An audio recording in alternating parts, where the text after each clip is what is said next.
खरीदें, अच्छा कपड़ा पहने, खान पान हो, शादी ब्याह में लाखों करोड़ों खर्च हो, धूम मचे, प्रधान जी फला साहब। ये सारी बातें इस्लाम नहीं सिखाता है। इस्लाम सिखाता है कि फर्ज को फर्ज समझो, नफल को नफल समझो, वाजिब को वाजिब समझो। मदीना जाना अच्छा काम है मगर ये फर्ज नहीं है। हज जिस पर फर्ज है, जितनी ताखीर करेगा गुनाह कबीरा उसके नामे अमाल में लिखा जाएगा। जिस पर हज फर्ज है वह हज करे, अगर जितना डिले करेगा गुनाह कबीरा, छोटा नहीं बड़ा गुनाह। जिस शराब पीना हराम, ज़िना करना हराम, सूद खाना हराम। उसी तरह अगर किसी के पास इतना पैसा है कि वह हज को जा सकता है और नहीं जा रहा है कि घर बना लें, बेटी की शादी करवा लें, बेटी को ब्याह दें, उसके बाद तब जाएंगे, तो जितनी ताखीर होगी उतना ही गुनाह कबीरा, बड़ा गुनाह उसके नाम अमाल में लिखा जाएगा। तरगीब दिलाओ उन मालदारों को जिस मालदार पे हज फर्ज 15 साल पहले हुआ वो नहीं जा रहा है। उनको बताओ कि हुजूर ने कहा है कि जिस पर हज फर्ज है और हज नहीं कर रहा है, मुमकिन है कि उसकी मौत यहूदी होके हो जाए या नसरानी होके हो जाए। अल्लाहु अकबर अल्लाह। हुजूर की हदीस पर उसे बताओ कि हज करना फर्ज है। इसलिए कि बहुत सारे लोग नाथखानों की जबानी मदीना सुनकर हज फर्ज है, हज नहीं कर रहा, सिर्फ उम्रा के लिए भाग रहा है। मदीने में लाखों, रमजान में लाखों लोग उम्रा करने जा रहे हैं। उम्रा हज फर्ज है, उस पर उम्रा फर्ज नहीं है, उस पर हज फर्ज है। हज के बहाने तो मदीना देख ही लेगा। अल्लाह क्या फरमाते हैं, उसके तुफैल हज भी खुदा ने करा दिए, असली मुराद हाजिरी उस पाक दर की है। मदीना की हाजिरी का तो निशाना है, हाजिरी तो हो ही जाएगी मगर एक बहुत बड़ा फर्ज अदा हो जाएगा। तो जिस पर हज फर्ज है, आज की तारीख में घर के अलावा, बाल बच्चों के 40 दिन के खाने के अलावा अगर 5 लाख रुपए किसी के पास है, उस पर हज फर्ज है। अगर वो हज फर्ज नहीं अदा करेगा, मुमकिन है कि या तो यहूदी होके मर जाए या नसरानी होके मर जाए। ये बताएं कि यहूदी होके मरना, नसरानी होके मरना, जन्नत का, आखिरत का एक दिन 50,000 साल के बराबर है। मरने के बाद की जो दुनिया है, ये दुनिया का 100 साल 1 सेकंड है अल्लाह के नजदीक। तो 1 सेकंड के लिए इस कदर हापाधापी, स्ट्रगल, जद्दोजहद, दूसरों को ठगना, लूटना, आंखों में धूल झोंकना, अल्लाह रसूल की बात को दरकिनार करके सिर्फ अपनी नफ्स की बात मानना, 100 साल भी ठीक से नहीं जी पाओगे। 15 साल तो बाप के सर पे बैठ के खाते हो, बचपन का जमाना है। बुढ़ापे में तो बेटों के सर पे बैठ के खाओगे। 1 दर्जन बीमारी को लेकर के घुटने और टखने का दर्द है, पेट में रोटी नहीं पचती है, आंख में मोतियाबिंद का ऑपरेशन कराना है, कान में सनसनाहट है, दिमाग हिलता है और ब्लड प्रेशर हाई है। क्या बुढ़ापे की कोई जिंदगी है क्या? साहब वोमिटिंग उधर हो रही है, लूज मोशन हो रहा है, उधर पेशाब पर करके उठा 2-4 कतरा टपक रहा है, वो तो मौत को तरजीह देता है कि मर जाओ। जो हाजी हिंदुस्तान का बुढ़ापे में हज करने जाता है, रो के आता है वहां से, बात सारा अरकान छोड़ के आता है। और कुछ हाजी तो वो रुक्न जिसके अदा ना करने से उसकी बीवी उसके लिए उस वक्त तक हराम रहेगी जब तक कि वो अगले साल जाके वो रुक्न अदा ना करे, वो भी छोड़ देता है। साहब हज छोड़ देता है। बुढ़ापे में कोई हज होता है? बुढ़ापे में कोई नमाज होती है? साहब वजू करके उठा, 4 कतरा पेशाब का टपक गया, अब क्या करेगा? वो नमाज ही छोड़ देता है। कतरा टपकना, सांस का फूलना, घुटने टकने का दर्द होना, कुर्सी पे बैठ के नमाज पढ़ना, ये भी कोई नमाज है? कुर्सी पे बैठ के नमाज पढ़ना कोई नमाज है क्या? जिसमें आदमी सजदा ना कर सके, रुकू ना कर सके, ठीक से बैठ ना सके। असल नमाज है जवानी की नमाज, असल तौबा है जवानी की तौबा। इसलिए एक जवान बुढ़ापे में अगर अभी कहता है कि बुढ़ापे में इबादत कर लेंगे, नहीं कर पाएगा। अपने बूढ़ों का हाल देख, बूढ़ों का हाल देख। वह कुर्सी पे नमाज पढ़ता है, वो कोई नमाज होगी? वह पेशाब का कतरा टपकता रहता है, वो नमाज पढ़ता, वो कोई नमाज होगी? वह सांप सीना पकड़ के बैठा रहता, वो कोई नमाज होगी? सुनो, आया है हदीस में, 70 बूढ़ा तौबा करे, अल्लाह उतना खुश नहीं होता जितना एक जवान की तौबा से अल्लाह खुश होता है। अल्लाह अल्लाह अल्लाह। नारे तकबीर, नारे रिसालत, मसलके आला हजरत अल्लामा मुफ्ती शहरियार साहब क़िबला। सुभान अल्लाह। 70 बूढ़ों की तौबा से अल्लाह उतना खुश नहीं होता जितना अल्लाह तबारक व तआला एक जवान की तौबा से खुश होता है। और जवान का हाल क्या है वह सबको मालूम है। तो 100 साल अगर अल्लाह तेरी उम्र दे दे, 15 साल बचपन, फिर 60 साल के बाद बोनस के तौर पर जिंदा हो, वो भी जिंदगी बोझ है। जिंदगी बोझ है 60 साल के बाद। और शुगर हो गया तो अब वो दिन रात डॉक्टर के पास जाना आना, शुगर की फिक्र कर रहा है। ये नहीं कर रहा कि बुढ़ापे में अब पांव कब्र में लटक गया है तो अब मौलाना से ये पूछें कि मौलाना साहब मेरे जो लाखों गुनाह हैं ये गुनाह कैसे मिटेंगे, खात्मा ईमान पर कैसे होगा, जन्नत में कैसे जाऊंगा, ये कोई नहीं पूछता। यही पूछता है कि शुगर की कोई दवाई अच्छी है दे दीजिए, अगर कोई अच्छा डॉक्टर आपके पास है तो दे दीजिए।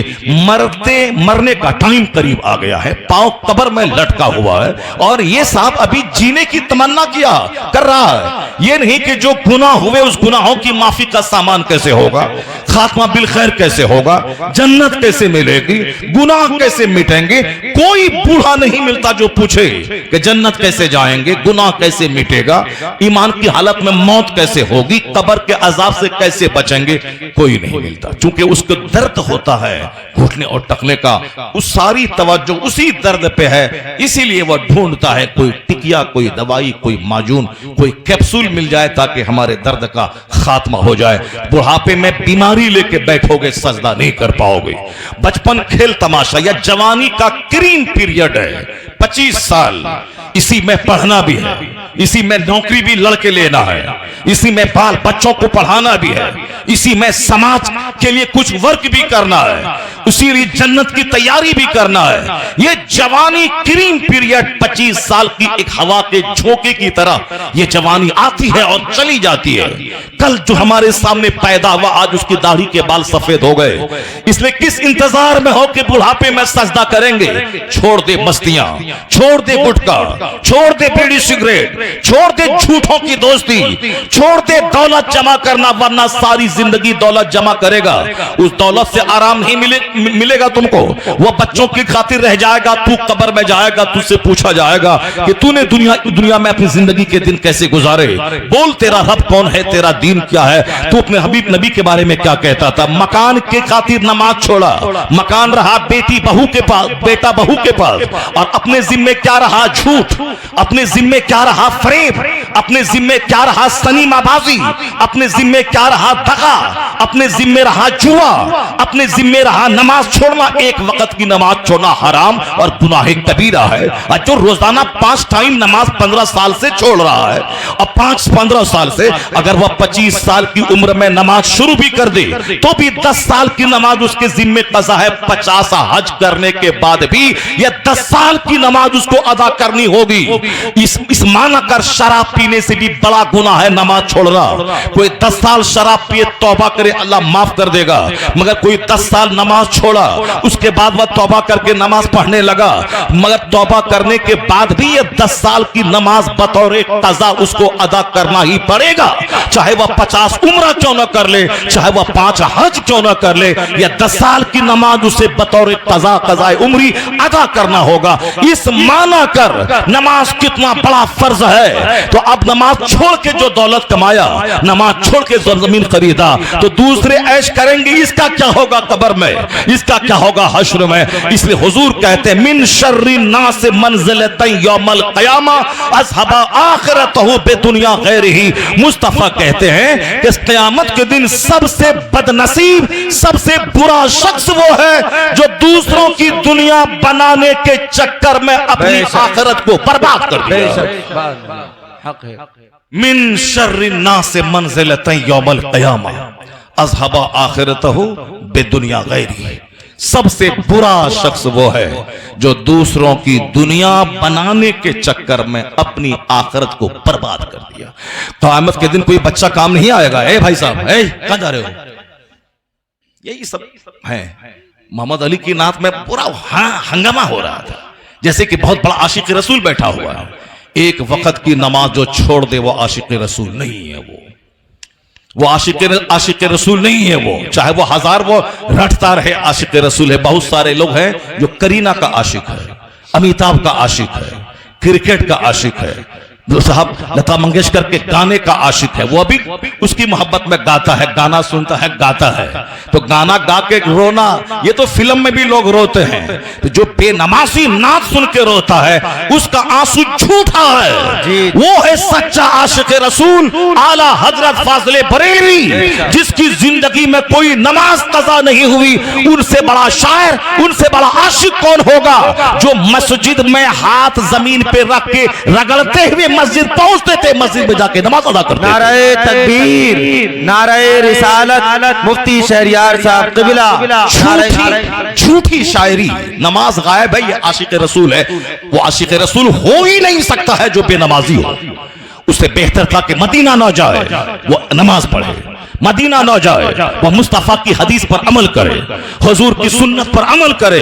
बेशुमार उलमा, सूफिया, वली जिसने ख्वाब में मुस्तफा का दीदार इंडिया में किया है, पैसा नहीं था वो हज नहीं किया। ये बात मैं तुमसे इसलिए कह रहा हूं कि बहुत सारे लोग हैं आज हज करके आने के बाद भी नमाज नहीं पढ़ते हैं।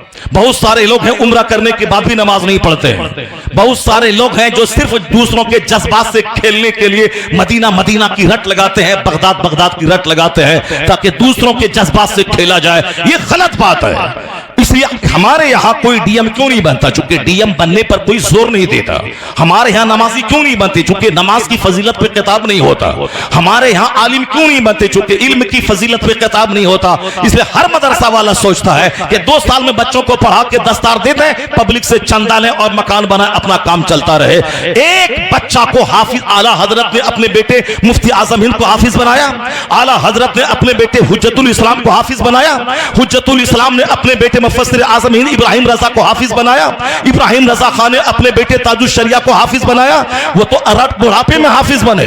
आला हजरत तो जब आलिम फाजिल बन के दिन की खिदमत करने लगे तो वसाल से पहले वो 1 महीने में हाफिज बने। पर उनके बाप मुफ्ती नकी अली खान ने हाफिज नहीं बनाया, क्योंकि सिर्फ कोरा हाफिज बनना कमाल नहीं है। इल्मे दीन सीखना, आलिम दीन बनना, फकीह बनना, ये कमाल की बात है। सुभान अल्लाह, बेशक सुभान अल्लाह। अभी जो सिर्फ हिफ्ज पे जोर दिया जा रहा है, ये जाहिल हाफिज को जो पैदा किया जा रहा है, इसके कितना मसाइल इसको मालूम है, न दीन इसको मालूम है, न उसको इसके दिल में अल्लाह का खौफ और डर है। इसीलिए तो दाढ़ी है नमाज नहीं है, टोपी है नमाज नहीं है।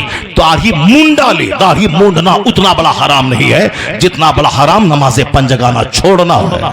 जुब्बा पहनना जरूरी नहीं है, नमाज पढ़ना जरूरी है। सर पे टोपी पगड़ी पहनना जरूरी नहीं है, नमाज पढ़ना जरूरी है। पगड़ी पहनना सुन्नत है, टोपी पहनना सुन्नत है, दाढ़ी रखना सुन्नत है, वाजिब के करीब है। लेकिन अगर कोई दाढ़ी मूंड लेता है तो उतना बड़ा हराम नहीं है जितना बड़ा हराम जोहर असर मगरिब ईशा छोड़ना है। जी दाढ़ी है नमाज नहीं है, जलसे दस्तार बंदी है नमाज नहीं है। क्या है ये तमाशा? ये तमाशा इसीलिए है क्योंकि हमने आपकी अकीदत का गलत इस्तेमाल किया। हमने आपको यही बताया कि हलवा खाना है शब बारात में, हमने आपको यही बताया कि 11वीं शरीफ में गौसे पाक का बकरा ज़बह करना है, बहुत बरकत हो जाएगी। हमने यही बताया कि तोशे कादरिया करवाना है हर महीने की 11 तारीख को, दौलत आपकी बढ़ जाएगी, दौलत बढ़ जाएगी आपकी। हमने यही बताया आपको। हुजूर ने कहा है अद्दुनिया जीफतुन व तुल्लाबुहा किलाब, ये दुनिया मुर्दार है, उसके तलबगार कुत्ते हैं। अल्लाह समद। और हमने क्या बताया कि हर हफ्ते की जुमरात को तोशे कादरिया क्या करो, दौलत बरस जाएगी। तो अब नमाज है नहीं, अब वो तोशे कादरिया हो रहा, क्योंकि सबको दौलत चाहिए, माल चाहिए।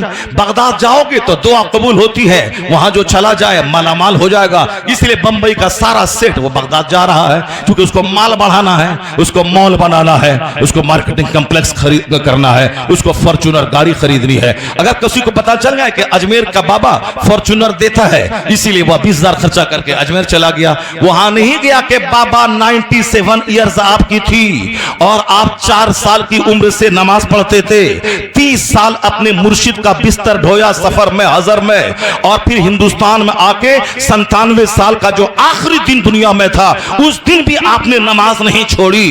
बाबा मेरे लिए भी दुआ कर दें ताकि मेरा सख्त सीना नर्म हो जाए, मैं भी तौबा करके पक्का नमाजी सच्चा गुलाम मुस्तफा बन जाऊं। अब वहां कोई नहीं जाता बाबा से दुआ करवाने, ये कहता आप हिंदुस्तान के सुल्तान हैं, हमें मॉल दे दीजिए, हमें प्रधानी के इलेक्शन में जीत दे दीजिए, हमारे बेटे को डीएम बना दीजिए, सामने वाला प्लॉट खरीदना है, पैसा 1 करोड़ है, लगता उसमें 2 करोड़, 1 करोड़ का इंतजाम करवा दीजिए। ये दुनिया मांगने अजमेर में भीड़ लग रही है और सुन्नी खुश है कि अजमेर में 50 लाख की आबादी, ये सुन्नियों की आबादी है। वो सुन्नी की आबादी हो तो दुनियादारों की आबादी है, वो तो साहब माल दुकान मांगने वालों की अब भीड़ है। ये वहां कौन जाएगा? वहां अजमेर मोहल्ला जो वहां से वापस आके दाढ़ी छोड़ दे, वहां से वापस आने के बाद नमाज पढ़ने लगे, वहां से वापस आने के बाद झूठ छोड़ दे, वहां से वापस आने के बाद लगे जो गरीब नवाज अपना वतन छोड़ा इस्लाम की खातिर, हमें भी अब घर मकान दुकान कुछ नहीं, हमें जन्नत चाहिए, हमें भी इस्लाम का काम करना है। वो है सच्चा गरीब नवाज का आशिक। अजमेर गया था बेनमाजी और वहां से लौटा नमाजी बन के लौट गया। सुभान अल्लाह। वो ये है फैजान गरीब नवाज। हमने आपको बताया है फातिहा करना है और गरीब नवाज के आस्थाने पे जाना है, शबे बारात में हलवा बनाना है, 11वीं शरीफ में बकरा ज़बह करना है, मुहर्रम में खिचड़ा बनाना है, ख्वाजा गरीब नवाज की छठी में देग बांटना है। इसीलिए सुन्नी उसी के पीछे लगा हुआ है। हमने बताया आपको कि तुम 12वीं शरीफ के दिन झंडा लहराना है, अपने घरों में लाइटिंग करनी है, एक दिन लाइटिंग करो जन्नत तो तेरी जागीर हो गई। ये हाथ सब रोजाना 5 टाइम मस्जिद कौन जाएगा? कड़ाके की सर्दी में ठंडे पानी से वजू करके नमाज कौन पढ़ेगा?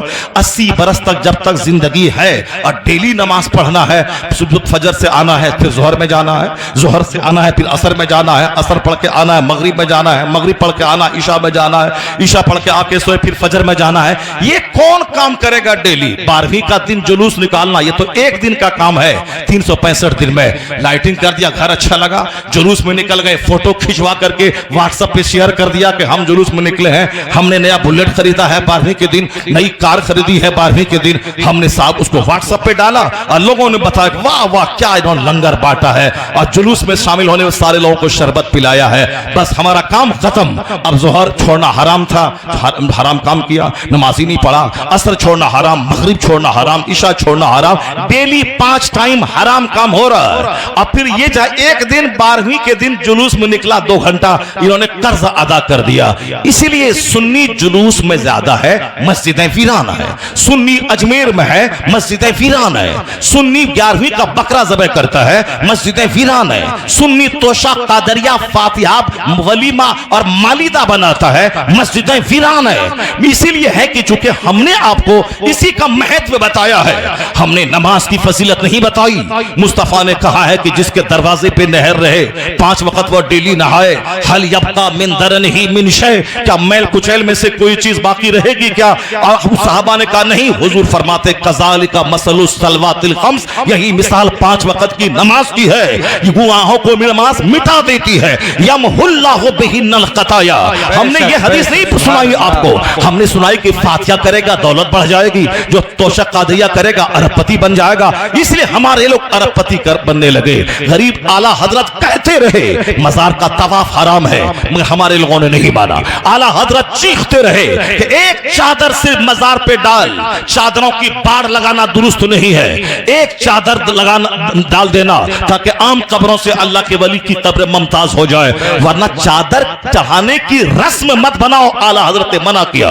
कब्र को हाथ मत लगाओ, 4 हाथ दूरी पे, 4 कदम दूरी पे रहो, कब्र को हाथ मत लगाओ। एक चादर सिर्फ चढ़ी रहे, चादरों की बाढ़ मत लगाओ। यहां साहब आला हजरत कहते रहे कि औरतें जब घर से निकल के जाती हैं तो हर कदम पर लानत होती, अल्लाह के फरिश्तों की लानत बरसती है। अब जब लानत बरसती रही, आते और जाते बरकत कहां से होगी? हमने नहीं माना। हमने मां बहन को ले गया बरेली और अजमेर। आला हजरत चीखते रहे तवाफ कब्र हराम है, और हमने क्या कि नहीं नहीं, तवाफ करने के बाद दुआ कबूल होती है।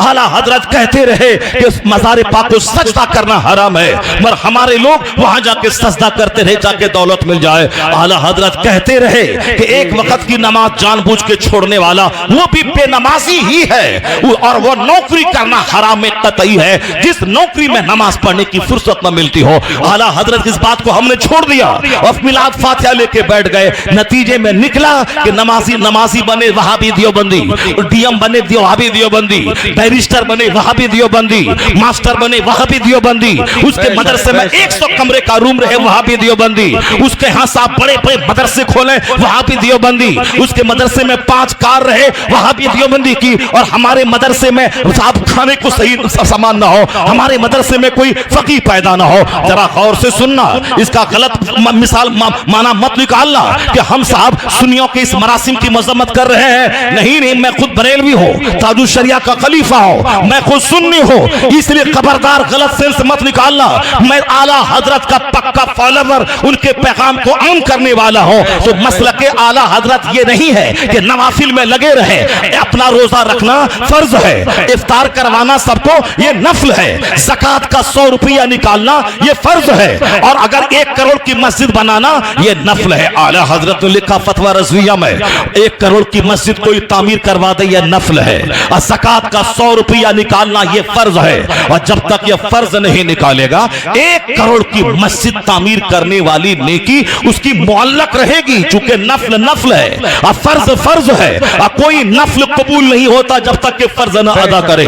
ज़कात का 100 ये फर्ज है, 1 करोड़ की मस्जिद तामीर करना नफल है, अपना रोजा रखना फर्ज है, 1 लाख आदमी को रोजा का इफ्तार करवाना नफल है, और कोई नफल कबूल नहीं होता जब तक कि बंदा फर्ज न अदा करे। अपना शब बरात के दिन जाकर 1000 रकअत नमाज पढ़ना यह नफल है, मगर फजर की 2 रकअत पढ़ना यह फर्ज है, और कोई नफल कबूल नहीं होता जब तक कि बंदा फर्ज न अदा करे।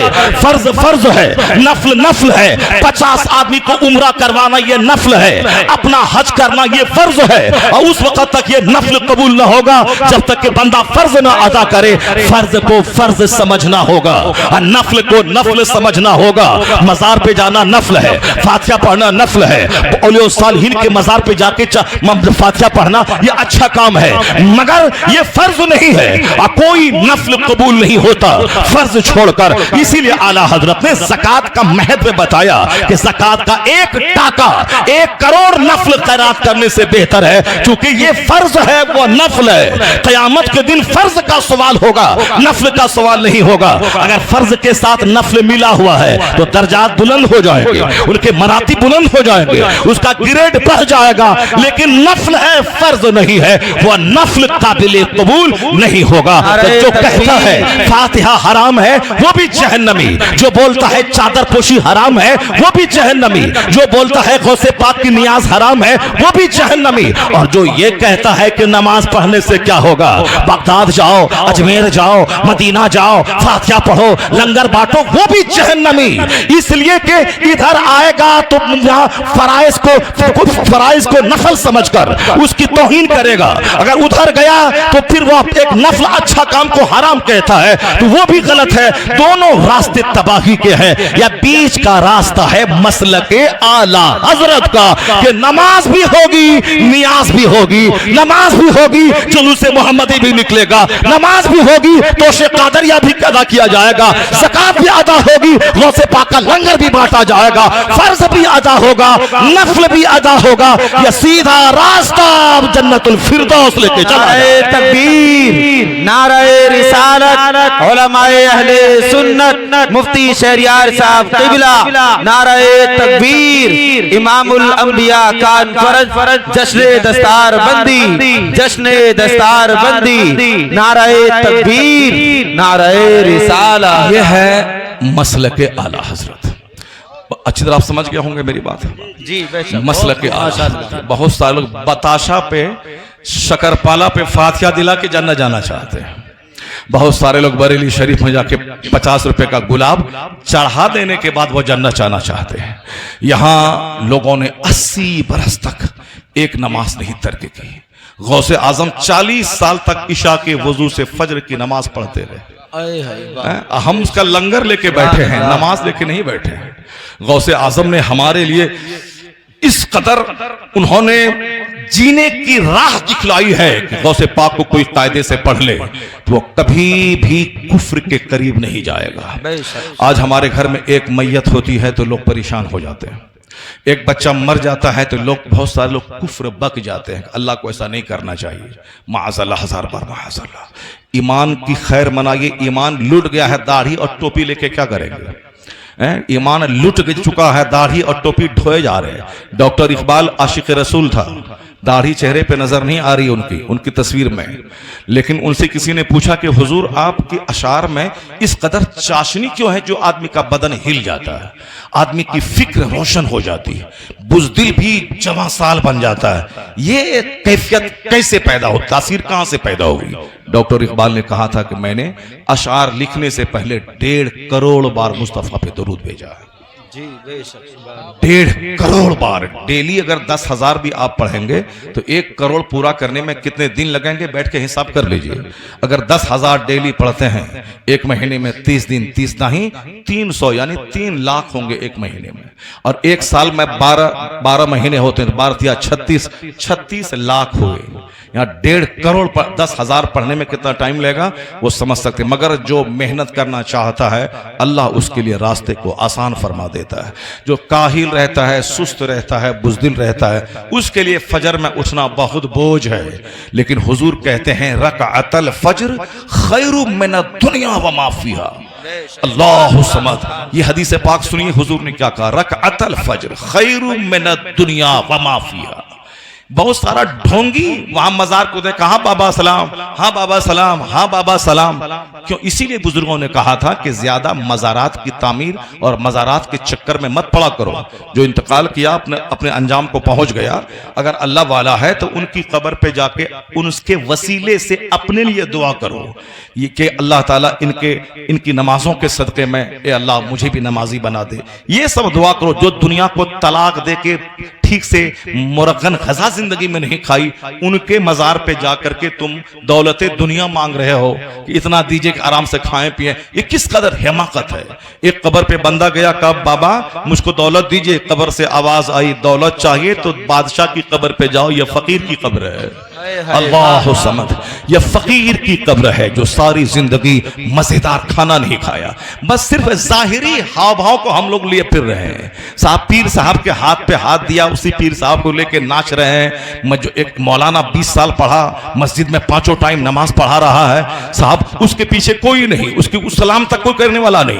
अब पीर साहब जाहिल पीर, जाहिल बाप का जाहिल बेटा, उसका हाथ लेकर के घूम रहे हैं। मौलाना की तौहीन कर रहे हैं, जो 20 साल मदरसे में पढ़ा, जो फतवा लिख रहा है, जो कुरान हदीस सीरत तारीख फिक्र सब पे जिसकी गहरी नजर है, और जो इमामत के मुसल्ले पे 5 टाइम बाजमात मस्जिद में नमाज पढ़ता है, तो उसकी कोई कदर नहीं। सिर्फ घूम रहे हैं, कोई ब्रांडेड कपड़ा लेके घूम रहा है, कोई ब्रांडेड जुब्बा लेके घूम रहा है, कोई ब्रांडेड गाड़ी लेके घूम रहा है।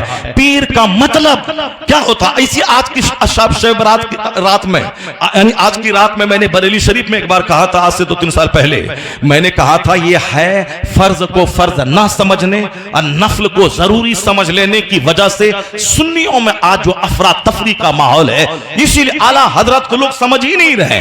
आला हजरत उस फकी का नाम है जो फराइज़ वाजिबात का महत्व दिलाया है। मैंने आज तक किसी वहाबी देवबंदी की किताब में नमाज पर उतना जोरदार जुमला नहीं पढ़ा जितना जोरदार जुमला आला हजरत ने लिखा है। आला हजरत ने यहां तक आखिरी बात लिख दी है कि जो एक वक्त की नमाज भी जानबूझ के छोड़ दे वह भी बेनमाजी ही है। अल्लाहु सबद। वह भी बेनमाजी ही है, वह भी बेनमाजी ही है। इतना सख्त जुमला कोई नजदी वहाबी किसी की किताब में मैंने नहीं पढ़ा। और आला हजरत ने कहा वह नौकरी करना हराम कतई है जिस नौकरी में बंदा को नमाज पढ़ने की फुर्सत न मिलती हो। मदीना चलिए, बगदाद चलिए, मदीना चलिए, बगदाद चलिए, और नमाज पंजगाना छोड़िए। एक वक्त की नमाज छोड़ना हराम, नमाज पढ़ना जरूरी है, नात पढ़ना जरूरी नहीं है। कयामत के दिन नहीं पूछा जाएगा तुमसे कि तुमने नबी की नात क्यों नहीं पढ़ी, ये सवाल होगा कि तुमने जोहर क्यों नहीं पढ़ी। नात